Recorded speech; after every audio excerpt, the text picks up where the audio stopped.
I am here because she mattered. Her life mattered. My daughter mattered. This is a mom who has never stopped fighting for her daughter, Libby Caswell, who died in an Independence motel 8 years ago in 2017.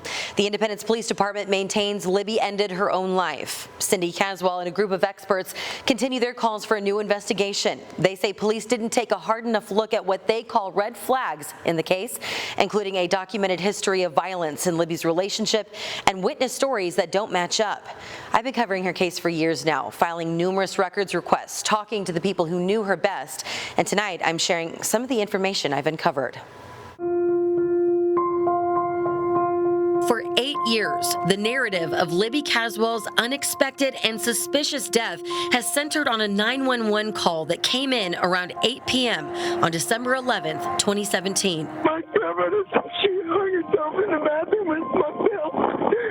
And I just woke up and I don't know what to do. I'm freaking out. Libby's on and off again boyfriend, who we're calling Kevin since he's never been charged in the case, sounds hysterical on the line. Can you tell if she's breathing at all? No, ma'am, I don't think so. I was asleep and then I had woke up and found her. I don't know how long she's been there. He told the dispatcher he was asleep in their room at the Sports Stadium Motel on 40 Highway in Independence and woke up to find Libby dead in the bathroom with his belt around her neck. Okay, are you able to undo the belt? No, I don't want to touch her. Are you serious? Less than 5 minutes into the call, the line disconnected. A witness said Kevin drove away from the motel while on the phone with the 911 dispatcher. He was gone before first responders got there. By the end of the night, Libby's mom, Cindy Caswell, said detectives were at her door. When they came to me and told me she committed suicide and didn't ask me any questions about domestic violence. Cindy has always believed, and a group of experts working pro bono have also come to believe, critical missteps prevented her daughter from getting a comprehensive, exhaustive investigation. There's little question that the entire history of violence and abuse against Libby Caswell was completely mishandled from the beginning to this very moment. My handsome astronaut. Mwah. He was her everything, and she was doing everything for him. Libby Caswell had been through a lot at 21 years old, but loved ones say her dedication was always to her son, Alex Xavier, called Zave for short. She's missed out on a ton of things. She'd be so proud of him. Zave was 4 years old when Libby died. Police breaking in the door to room 319 at the Sports Stadium Motel that night. The room was a mess. Clothes, personal belongings all over the floor. Police found Libby in the bathroom next to the toilet, saying her body was placed in a way so that the bathroom door would close. Investigators said she'd been dead for, quote, an extended period of time. Obviously, you know why we're here, okay? As room 319 became a crime scene, Kevin showed up at Independence Police Headquarters later that night around 11 p.m. In that police interview I obtained, Kevin told investigators that he, Libby, and a friend checked into the motel around 7 that morning. The friend, who we'll call Rick, left about an hour later. Then Kevin told police he and Libby got into an argument. We had an argument about my drug use. This is what we argued about. After that argument, Kevin said he fell asleep around 10 or 11 a.m. And then at that point, you remained asleep the entire time until you woke up this evening? Yes, sir. Kevin said he woke up around 8 p.m., which means he would have been asleep for about 9 or 10 hours. Then he repeated the story he told the 911 dispatcher to the police. I went into shock, and I got in the car and I went to my dad's. Do you see how this looks suspicious? What do you mean? Just by you leaving? Kevin insisted he had nothing to do with Libby's death. Man, I promise you, I would not ever do anything to harm her physically. Back at the motel, a crime scene tech found a mark on the inside of the bathroom door about the same width as a belt around Libby's neck. Investigators wrote in their report that this indicated the door, quote, was used to assist Ms. Caswell in hanging herself. I know she did not take her own life in that bathroom that day.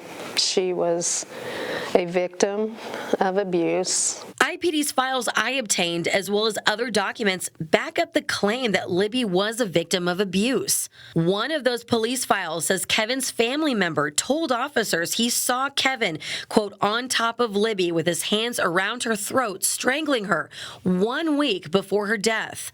Later that morning, Libby went to her supervised parent visit with Zave. She was working back to full custody after struggling with drug addiction. She told the parent aide, Colleen Huff, what had just happened. She said that Zave's dad had just gotten out of jail and that he choked her, and she was afraid. She was afraid of him. Huff wrote about it in her report from that day.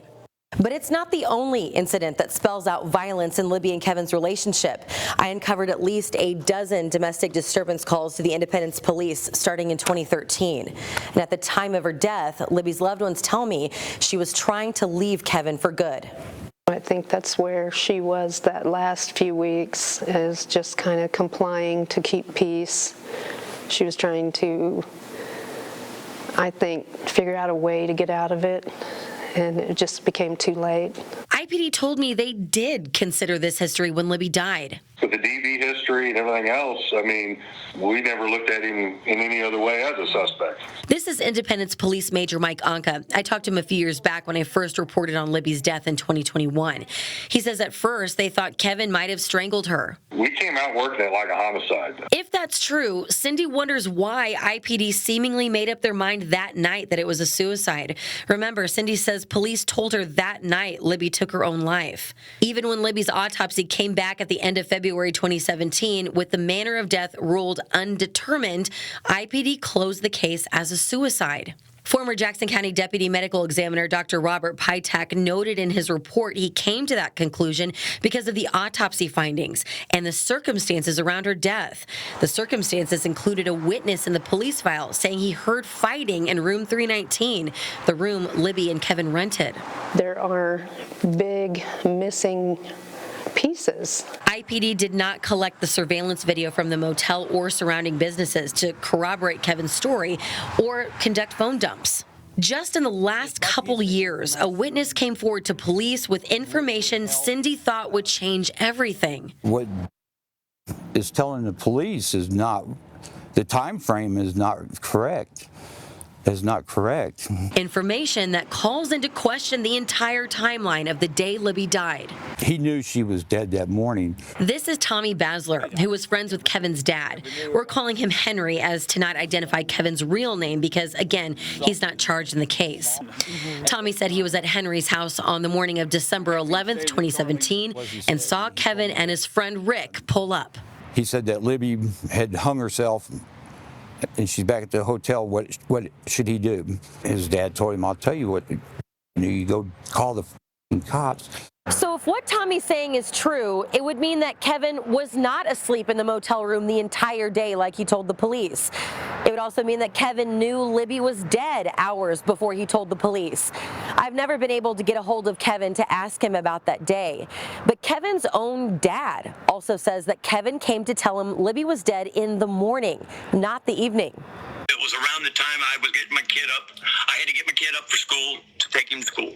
I did a phone interview with Henry. He says that time in his life is a little foggy because he was struggling with a drug addiction, but he says he remembers finding out in the morning.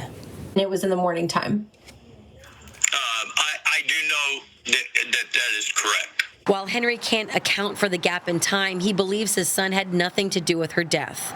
Absolutely not. It was really a sad deal for everybody. I mean, my son, that really changed his life. Nothing in the case file shows IPD talked to Henry to corroborate Kevin's story.